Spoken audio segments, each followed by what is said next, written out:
¿Cómo puedes vencer y dominar tu naturaleza humana y guardar todos los mandamientos?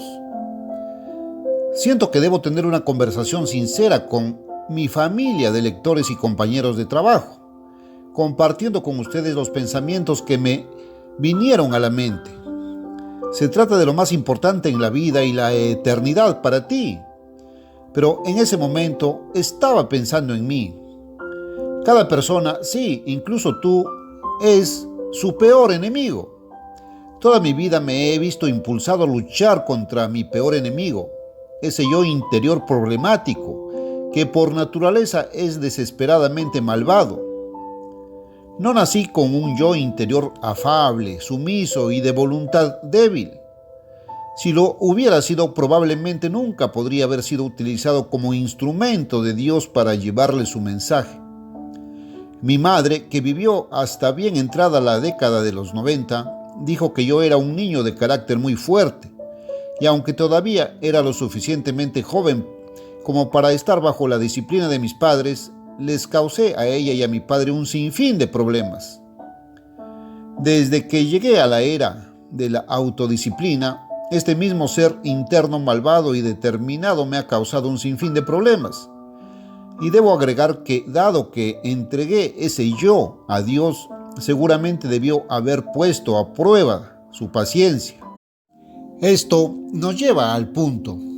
El pensamiento que vino a mi mente se refería a este yo interior muy problemático. ¿Cómo surgió? La pregunta.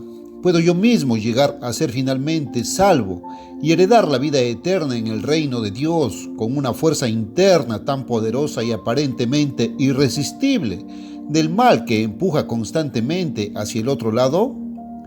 Cuando Dios dice, de ningún modo entrará en el reino de Dios cosa inmunda, ni que hace abominación, ni mentira, seguramente parecía imposible que pudiera vencer y perseverar hasta el fin.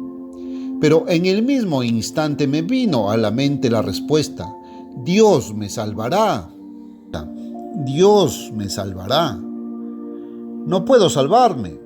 Cuando miro a este yo problemático y malvado, tan humano y lleno de defectos y debilidades, tan acosado por las tentaciones del orgullo y de la carne, con todas sus limitaciones y defectos, sabiendo que para ser finalmente salvo debo crecer en la gracia y el conocimiento de Dios, debe desarrollarse en un carácter justo y santo, debe superar este yo y las tentaciones y debilidades y debe resistir a través de prueba y oposición y desánimo hasta el final.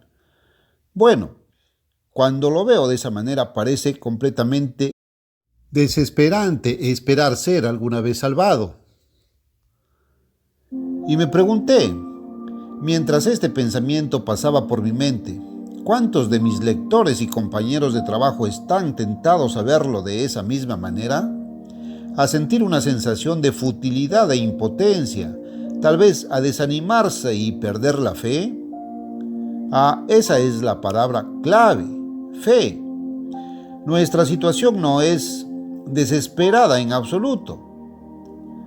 Por supuesto, por nosotros mismos es imposible salvarse, pero con Dios es seguro. Si nos rendimos a Él y confiamos en Él, seremos salvos no por nuestro propio poder para vencer y desarrollar caracteres perfectos, sino por fe en el poder de Dios.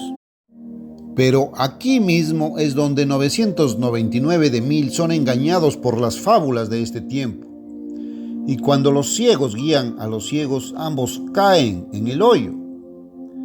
Debido a que no podemos salvarnos a nosotros mismos, no podemos dominar el mal interior. No siempre podemos resistir todas las tentaciones. No podemos guardar perfectamente la santa ley de Dios. Y por nosotros mismos fallaríamos en vencer, en crecer, en carácter espiritual y perseverar hasta el fin.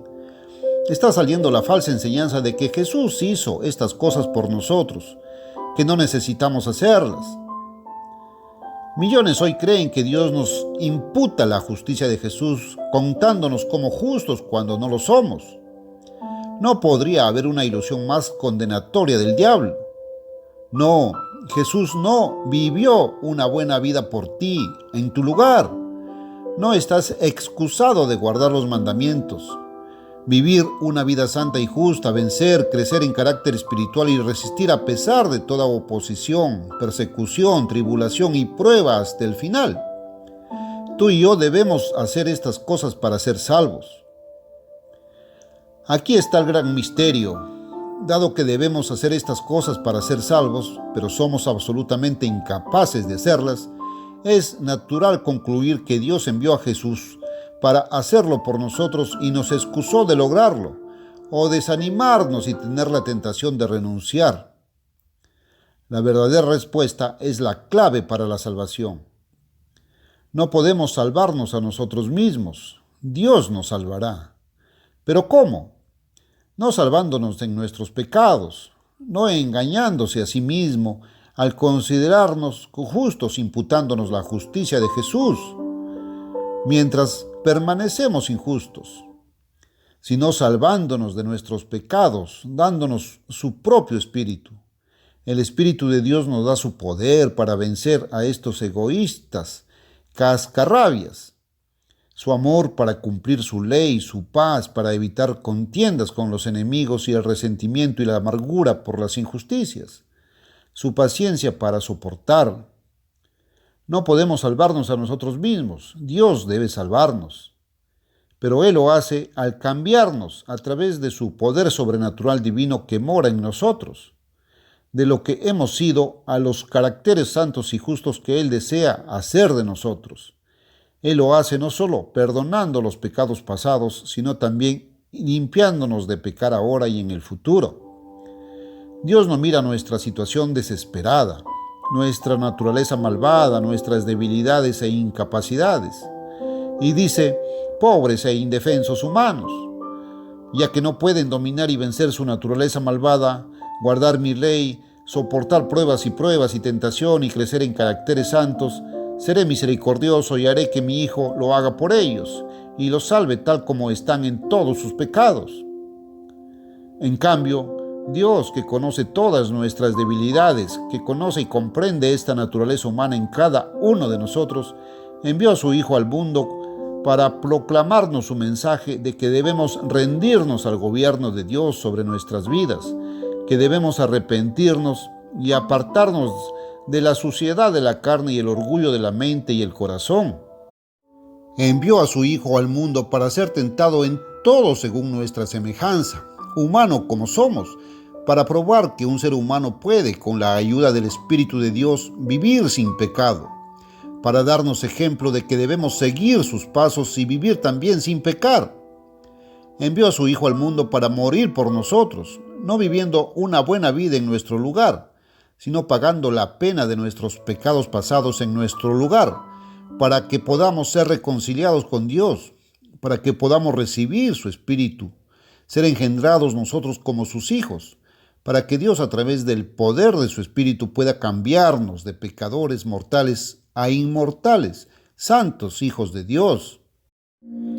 Algunos hoteles y restaurantes que atienden a turistas que pueden estar vestidos con ropa vieja y sucios por el viaje, publican un letrero: ven como estás. La invitación favorita o el himno de llamado al altar cantado por las denominaciones populares en los servicios de avivamiento o de evangelización es: tal como soy. Pero no te engañes, Dios no te recibirá tal y como eres. No puedes sentarte a su mesa santa e inmaculada con tu ropa sucia y arrugada y tus manos sucias, que representan simbólicamente la condición humana del pecado. No, primero debes ser lavado en la sangre del Cordero, Jesucristo, y antes de que Jesús, como su Salvador y mediador con Dios, pueda lavarlo de la inmundicia de sus pecados, primero debe arrepentirse de transgredir la santa ley de Dios, que significa lamentarse tanto y abandonar su camino y el camino del mundo, y volverse a una vida de obediencia a las leyes y los caminos de Dios. Por supuesto que tendrás que venir como eres a Cristo para limpiarte de la inmundicia de tu vida pasada, pero confesando tu condición inmunda y pecaminosa, pidiéndole que te limpie y te lave en su sangre, porque no puedes limpiarte a ti mismo, para que Él pueda presentarte casto, puro y espiritualmente limpio a su Padre, para que luego puedas recibir el poder de Dios que mora en ti y te permitirá vencer y guardar la ley de Dios y vivir como sus hijos deben vivir. Jesús mostró con su vida que podemos, si confiamos en Dios con fe, para tener el poder de hacer vivir el camino de la voluntad de Dios como se expresa en su ley espiritual. De sí mismo, incluso Jesús dijo que no podía hacerlo. El Padre que mora en mí, dijo, Él hace las obras. Juan 14:10. Y de nuevo, el que en mí cree, las obras que yo hago, Él también las hará. Versículo 12. Y así fue que, casi en el mismo instante en que me vino a la mente la tentación de dudar del resultado final, al pensar en mis propias debilidades, defectos y limitaciones, la respuesta brilló fuerte y firme. Dios no me dejará caer. Puede que me castigue aún más para disciplinarme, enseñarme y hacerme justo, pero no me dejará fallar. Él imputará su propia justicia al implantarla en mi vida hasta que, a través de su poder, me da energía. Realmente lo estoy viviendo eternamente. Y esa seguridad reconfortante y definitiva del resultado final, basada en las promesas inquebrantables de Dios, simplemente conmovió mi corazón y me hizo sentir bien. Así que tuve que compartir esta gloriosa seguridad con todos ustedes. Lea Judas 24 y 2 de Pedro 1:10.